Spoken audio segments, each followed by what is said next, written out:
सुस्वागतम सुस्वागतम सुस्वागतम। हेतवारीचा महाराजा, हेतवारी दूसरी क्रॉस ले सार्वजनिक गणेश उत्सव मंडल आए हुए सभी गणेश भक्तों का स्वागत करता है। इस साल मंडल 70वां गणेश उत्सव मना रहा है। 1980 में मंडल ने 25 पैसे के सिक्के के ऊपर 25 फुट ऊंची गणेश जी की मूर्ति बनाकर हेतवारी को प्रसिद्धि दिलाई। तब से लेकर आज तक विविध विषयों को लेकर गणेश जी की स्थापना यहां होती रही।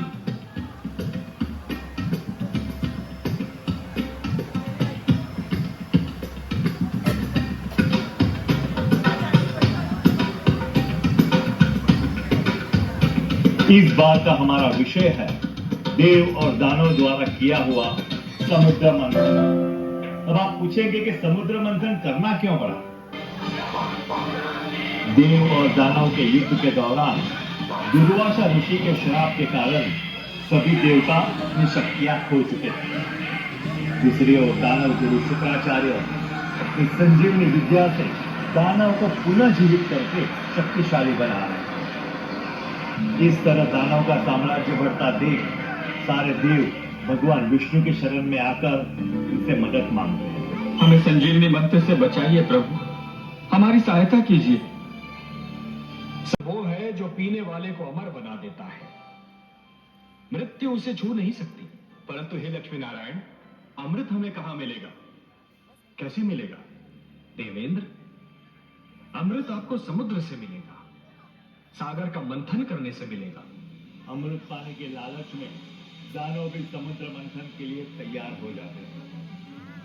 एक और देव और दूसरी ओर दानव, बीच में विशाल मंदार पर्वत और उसे लपेटे हुए नागराज वासुकी।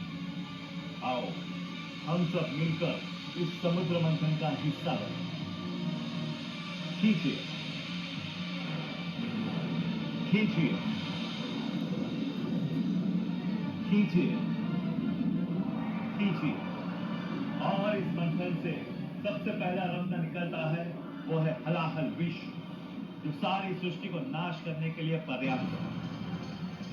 उसे रोकने के लिए भगवान महादेव वहां प्रकट होते हैं और वे सारा विष पी जाते हैं। इसीलिए वो नीलकंठ महादेव कहते हैं। समुद्र मंथन से एक एक करके 13 अद्भुत रत्न निकले और 14वां रत्न था अमृत। स्वयं धन्वंतरी अमृत कलश लेकर समुद्र से प्रकट होते हैं, लेकिन जैसे ही अमृत प्रकट हुआ, शक्तिशाली दानव ने छल से अमृत कलश छीन लिया।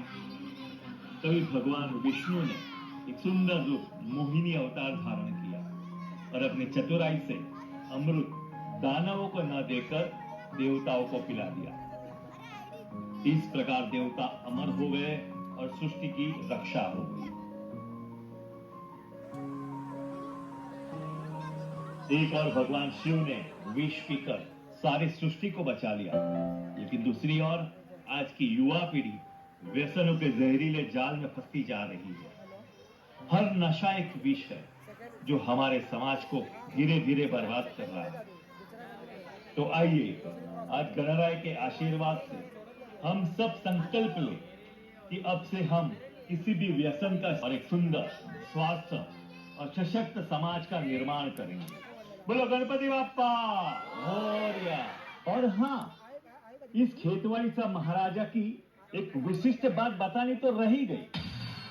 इस छोटी सी गली के प्रवेश द्वार पर देखा होगा 360 डिग्री घूमने वाला पहला गणपति। गली छोटी होने की वजह से हम यहाँ तो घुमा नहीं सकते, पर आगमन के वक्त इस 25 फुट के गणपति की मूर्ति को 360 डिग्री घुमाकर इस छोटी सी गली के अंदर यहाँ स्टेज तक कैसे लाए, इसका वीडियो हम बताते हैं। बोलो गणपति बाप्पा मोरया, मंगल मूर्ति मोरया।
सुस्वागतम सुस्वागतम।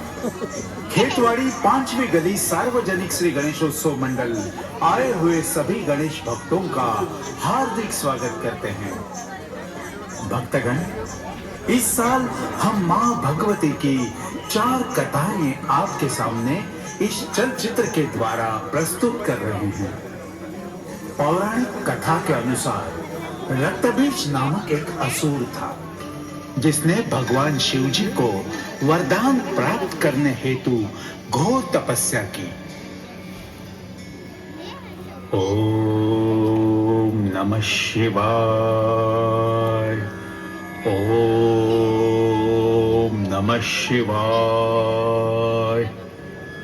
उसकी तपस्या से भगवान शिव जी प्रसन्न हुए। बस मैं तुम्हारे तपश्चर्या से प्रसन्न हूं। मांगो, तुम्हें जो वरदान मांगना है मांगो। प्रभु, मुझे वरदान दीजिए कि मेरा रक्त जहां जहां गिरे वहां मेरी तरह एक नया रक्त बीज दानव का निर्माण हो। तथास्तु। भगवान शिव जी से वरदान मिलते ही रक्त बीज असुर ने पृथ्वी लोक पर कहर मचाया। उसके आतंक से सभी मानव एवं देवता त्रस्त और भयभीत हुए। इस असुर का वध करने के हेतु सभी देवतागण भगवान शिव जी के पास गए। प्रभु हमें बचाइए, प्रभु हमें बचाइए, इस दुष्ट दानव से हमें बचाइए। प्रभु, इस दुष्ट दानव से हमें बचाइए।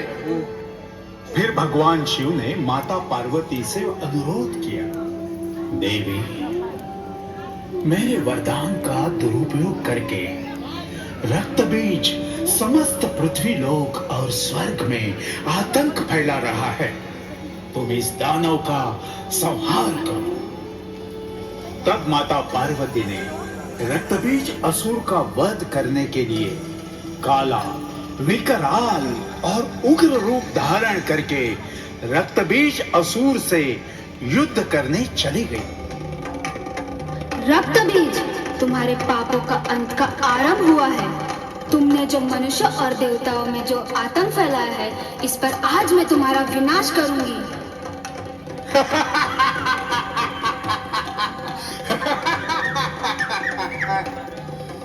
भगवान शिव जी के वरदान से मुझे कोई नहीं मार सकता। मेरा वध करने जाओगी तो मेरे रक्त से मेरे समान ही नया रक्त बीज दानव निर्माण होगा।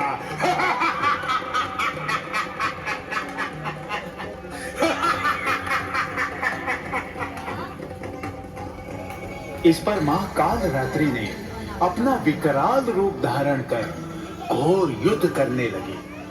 भगवान शिव जी के वरदान से दुष्परिणाम ना हो, इसलिए कालरात्रि ने रक्तबीज दानव का रक्त धरती पर गिरने से पहले ही पीने लगी और अंतकाल इस दानव का सारा रक्त पीकर वध कर दिया। मां भगवती का और एक रूप है महिषासुरमर्दिनी। महिषासुर नामक एक असुर, जो असुर रंभासुर का पुत्र था, उसका जन्म पुरुष और भैंस सहयोग से हुआ था। अमर होने की आशा में महिषासुर ने भगवान ब्रह्मदेव की घोर तपस्या की। ओम ह्रीं श्रीं ब्रह्मणे नमः। ओम ह्रीं श्रीं ह्रीं ब्रह्मणे नमः। नमः। महिषासुर के घोर तपश्चर्या से ब्रह्मदेव उससे प्रसन्न होकर उसके सामने प्रकट हुए। महिषासुर, मैं तुम्हारी भक्ति से प्रसन्न हूं, जो चाहे वो वरदान मांगो। हे ब्रह्मदेव, मैं अमर होना चाहता हूं। यह असंभव है। सृष्टि में जिनका जन्म हुआ है उनका मृत्यु अटल है। कोई और वरदान मांगो बस। महिषासुर ने कुछ समय सोचा और कहा, हे प्रभु, क्या आप मुझे ऐसा वरदान दे सकते हैं जिससे कोई देवता मनुष्य मुझे मार ना सके, केवल स्त्री के हाथों ही मेरा वध हो। तथास्तु। इस वरदान के बाद महिषासुर ने तीनों लोगों में आतंक मचा दिया। तभी सभी देवताओं ने मिलकर देवी दुर्गा की आराधना की, जिससे देवी दुर्गा शेर पर विराजमान होकर प्रकट हुई और देवी महिषासुर का वध करने निकली। और उन्होंने एक घोर गर्जना कर महिषासुर को युद्ध के लिए ललकारा। दुष्ट महिषासुर, तुमने मेरे भक्तों को बहुत सताया है, उसका दंड तुम्हें जरूर मिलेगा।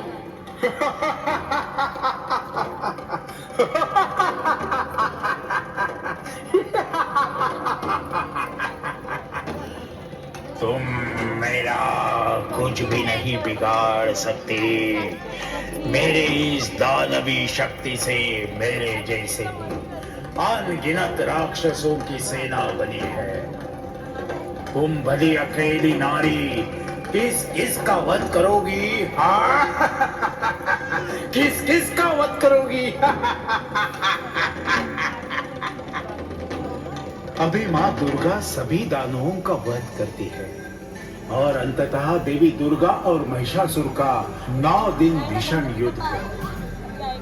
10वें दिन देवी दुर्गा ने महिषासुर को युद्ध में परास्त किया और अपने त्रिशूल से उसका वध किया, जिससे देवताओं को उसके अत्याचारों से मुक्ति मिली। इसलिए देवी दुर्गा को महिषासुरमर्दिनी कहा जाता है। भक्तजनों, आज भी हमारे भारत माता पर ये असुरों की तरह आतंकवादी हमले कर रहे हैं। पहलगाम आतंकवादी हमले में हमारे कई मासूम लोगों पर इन्हीं आतंकियों ने जानलेवा हमला किया। इसमें कई लोगों को अपनी जान गंवानी पड़ी। पर ये आतंक फैलाने वाले ये नहीं जानते कि जब इस धरती पर हमले हुए तब एक आदि शक्ति ने अवतार लिया है। जैसे ऑपरेशन सिंदूर में हमारी नारी शक्ति कर्नल सोफिया कुरैशी और विंग कमांडर व्योमिका सिंह के नेतृत्व में पहलगाम हमले का ऑपरेशन सिंदूर के माध्यम से करारा जवाब दिया और इन आतंकियों का खात्मा किया।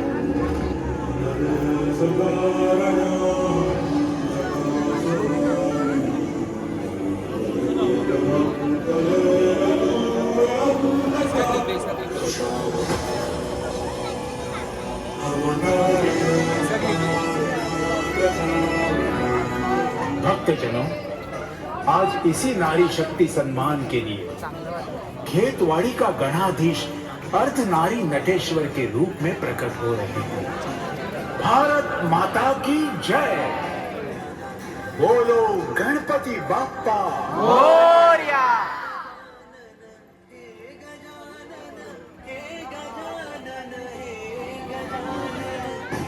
गजानन